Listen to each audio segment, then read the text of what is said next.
जय हिंद दोस्तों, दिलीप कुमार स्टडी में एक बार आपका फिर से स्वागत है। आज हम देखेंगे शुड, मस्ट और ऑथ का प्रयोग कैसे करते हैं। इसके पहले हमने देखा कैन, कुड, में और माइट का प्रयोग कैसे करते हैं। अब इसके बाद वो तो देख चुके हैं, अब हम देखेंगे शुड, मस्ट और ऑथ का प्रयोग कैसे करते हैं।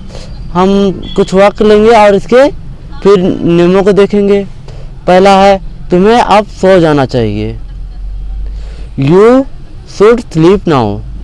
और इसी प्रकार दूसरा है तुम्हें वहाँ अवश्य पहुँचना चाहिए, यू मस्ट रिच देयर। और इसी प्रकार से हमारा तीसरा वाक्य है हमें अपने माता पिता की आज्ञा माननी चाहिए, या अथवा कह भी सकते हैं माता पिता की आज्ञा मानना हमारा धर्म। ये सभी को अपने माता पिता की आज्ञा का पालन करना चाहिए था। जैसे we ought to obey our parents. इसी प्रकार से हमारा चौथा वाक्य है संभल कर चलो, कहीं ऐसा ना हो कि तुम गिर पड़ो, walk carefully लेस्ट you should fall down. ये चार वाक्य हैं। हम इन्हीं चार वाक्यों को इनके नियम बता दे रहे हैं जो आसानी से आपको समझ में आ जाएगा। पहला हम इनके नियम देखते हैं। पहले वाक्य के लिए नियम देख रहे हैं।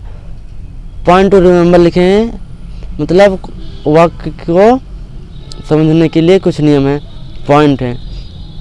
पहले चाहिए के लिए तीन क्रियाओं शुड, मस्ट और ऑथ का प्रयोग होता है। मतलब चाहिए जो शब्द है, ये चाहिए, किसी को क्या चाहिए, किसी को क्या चाहिए, इसके लिए शुड, मस्ट और ऑथ का प्रयोग होता है। जिसे हम पहले वाक्य में देखते हैं। यहाँ पर तुम्हें अब सो जाना चाहिए, तुम्हें अब वहाँ जाना चाहिए। इसी तरह से बहुत सारे वाक्य आ जाएंगे आपके सामने। तो हम लिखेंगे यू, तुम्हें की इंग्लिश क्या होती है, यू शुड या ऑथ या मस्ट, पर ज़्यादातर शुड का प्रयोग इसमें किया जाता है क्योंकि आप सो जाना चाहिए। यू शुड स्लीप नाउ, अब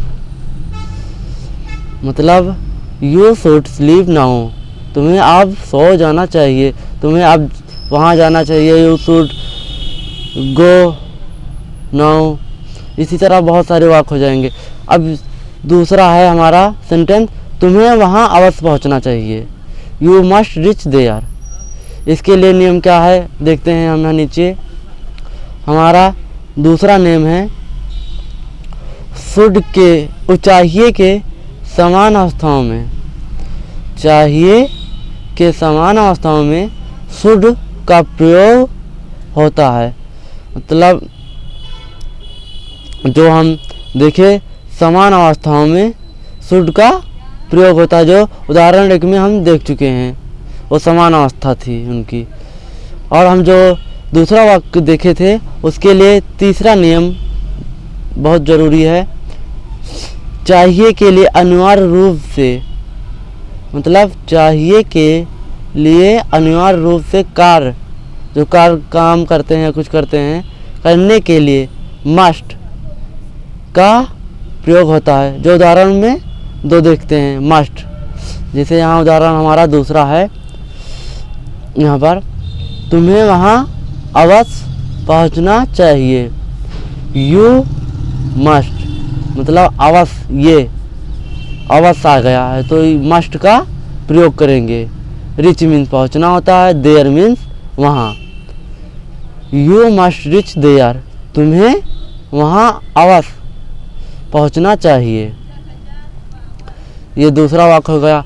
अब हमारा तीसरा वाक्य है हमें अपने माता पिता की आज्ञा माननी चाहिए, या माता पिता की आज्ञा मानना हमारा धर्म है, या पालन है, कुछ भी कह सकते हैं। इसके लिए इंग्लिश में क्या लिखते हैं, we are to obey our parents. इसके लिए तीसरे वाक्य के लिए हम नियम देखेंगे। उससे पहले थोड़ा सा हम दूसरे वाक्य के लिए भी देख सकते हैं। नियम है मस्ट के साथ अवश्य की अंग्रेजी नहीं आती है, क्योंकि अवश्य प्लस चाहिए, अवश्य प्लस चाहिए, शुड प्लस सर्टेनली मतलब मस्ट होता है। अवश्य की अंग्रेजी कभी नहीं लगाई जाती। अब हम तीसरे वाक्य के लिए नियम देख रहे थे। यहाँ चाहिए के लिए नैतिक कर्तव्य पालन के लिए औथ का प्रयोग करना चाहिए। मतलब जो चाहिए के लिए जो नैतिक कर्तव्य होता है हमारा, जैसे माता पिता की आज्ञा मानना चाहिए, या किसी की आज्ञा या गुरु की आज्ञा मानना चाहिए, किसी का पालन करना चाहिए या बड़े भाई का पालन करना चाहिए, तो वहाँ पर हमें औथ का प्रयोग करना होगा। यहाँ संकेत में थोड़ा देखेंगे, औथ के पश्चात क्या करते हैं प्रयोग, टू का प्रयोग होता है, जो हम वाक्य में देखेंगे। यहाँ पर हमारा जो तीसरा है, माता पिता की आज्ञा मानना हमारा धर्म है, तो we ought to obey our parents. मतलब ऑथ टू आज्ञा मानना हमारा क्या है, धर्म है। ऑथ के बाद क्या हम लगाए, टू का प्रयोग किए। ओबे मीन्स आज्ञा मानना, आवर मीन्स हमारा, और पेरेंट मीन्स माता पिता होते हैं। इसी प्रकार से हमारा चौथा और लास्ट वाक्य है, संभल कर चलो कहीं ऐसा ना हो कि तुम गिर पड़ो। मतलब कहने क्या था, तो पहले संभल कर चलो, मतलब संभल कर चलना हो, नहीं तो कहीं ऐसा ना हो कि तुम गिर पड़ो। Walk carefully लेस्ट you should fall down. इसके लिए हम नियम देखेंगे। चौथे वाक्य के लिए कम्प्लेक्स सेंटेंस में लिस्ट के पश्चात शुड, मतलब जो हमारा कम्प्लेक्स सेंटेंस पढ़े होंगे आप लोग इससे पहले, लिस्ट के पश्चात शुड का प्रयोग होता है, और लिस्ट के पश्चात मस्ट या ऑथ टू का प्रयोग नहीं किया जाता है, या मत करो, जो हम उदाहरण 4 में देख रहे हैं। लिस्ट जब लगा दिया जाता है तो मस्ट और ऑथ का प्रयोग नहीं करते हैं हम, जो हम वाक्य 4 में देख। जैसे यहाँ पर है, संभल कर चलो कहीं ऐसा ना हो कि तुम गिर पड़ो। वॉक केयरफुली मतलब संभल कर चलो। फिर लेस्ट आ गया या लीस्ट, हम यहाँ मस्ट और ऑथ टू का अब प्रयोग नहीं करेंगे, लिस्ट के पश्चात नहीं किया जाता।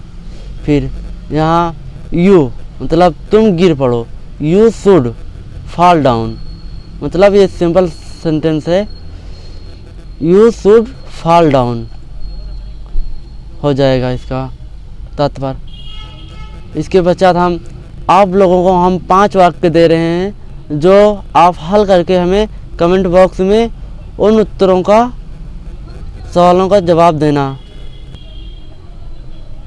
हमारे पास पहला वाक्य है, अब तुम्हें अपनी पुस्तकें पढ़नी चाहिए। मतलब ये सिंपल सेंटेंस में आ जाएगा, इसमें शुड या मस्ट या ऑथ का प्रयोग भी हो सकता है, सिंपल सेंटेंस है ये। अब इसके बाद हमारा दूसरा, अब हरि को सो जाना चाहिए, ये भी सिंपल है। और तीसरा, हमें प्रतिदिन ईश्वर की प्रार्थना करनी चाहिए। मतलब ईश्वर की प्रतिदिन हमें क्या करनी चाहिए, प्रार्थना करनी चाहिए। ये भी थोड़ा सा सिंपल ही है, आप हल कर सकते हैं। प्रश्न नंबर 4, उसे अपने बड़े भाई की आज्ञा माननी चाहिए। ये हमने प्रश्न 3 में देखा था। और ये 5वां प्रश्न, तुम्हें यह कार्य अवश्य करना चाहिए, जो कि ये प्रश्न हमने दूसरे वाक्य में देखा था। इसमें मस्ट का प्रयोग होगा, इसमें ऑथ टू का प्रयोग होगा, और इसमें भी हमें प्रतिदिन ईश्वर की प्रार्थना करना चाहिए, इसमें भी ऑथ टू का ही प्रयोग होगा। अगर वीडियो अच्छी लगे तो लाइक शेयर और कमेंट ज़रूर करें। धन्यवाद।